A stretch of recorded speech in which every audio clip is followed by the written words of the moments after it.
ধোঁকা দিয়ে আমার রাসূল থেকে দূরে করে, সাহাবাদের থেকে দূরে করে সেই দলকে ভোট দেওয়া নাজায়েজ, নাজায়েজ এবং নাজায়েজ। জাতীয়তাবাদী দল বিএনপির স্ট্যান্ডিং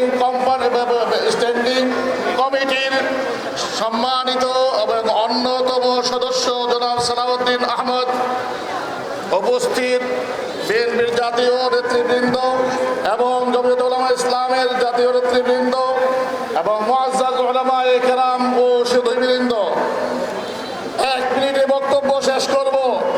আপনাদের সকলকে বলবো হাঁটাচলা করবেন না। আমরা প্রতিদিন 5 ওয়াক্ত নামাজ পড়ি, কথা ঠিক কিনা? প্রতি রাকাতে আমার রাসূল বলেন, মান লাম ইয়াকরা বিফাতিহাতিল কিতাব, আর আগে দিয়ে বলে দিয়েছেন লা সালাত।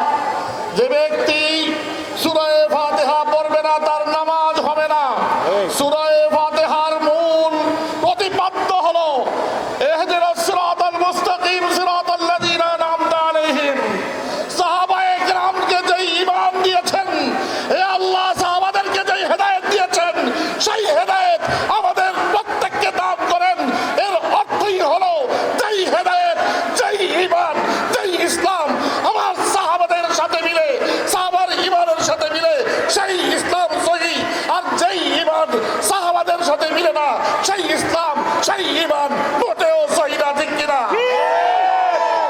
তাহলে অত্যন্ত দুঃখের সাথে বলতে হয়, যারা আমার রাসূলের সাহাবীদের নাম নিয়ে নিয়ে হযরতে আবু বকর রাদিয়াল্লাহু আনহুকে বলেন তিনি খেলাফতের জন্য উপযুক্ত নন, যেই দল, যেই রাজনৈতিক সংগঠন এই কথা বলে হযরতে ওমর রাদিয়াল্লাহু আনহু একজন ব্যভিচারী ছিলেন, যেই দলের নেতারা বলেন পূজা আর রোজা এক, আর যাই হোক বাংলাদেশের ভোটাররা ওই দলের ওই মার্কায় ভোট দিতে পারে না, পারে না, পারে না। অতএব স্পষ্ট কথা, ঈমান যদি বাঁচাতে হয়, ইসলাম যদি বাঁচাতে হয়, যতই ইসলামের রূপ নিয়ে আসুক, যতই নীতিমান কাজে আসুক, ওই পাল্লা মার্কায় যারা আমার সাহাবাদের উপর আস্থা রাখতে পারে না, আমাদের দেশের মানুষও ওই পাল্লা মার্কায় ভোট দেওয়ার জন্য আস্থাশীল মনে করে না, মনে করে না, মনে করে না।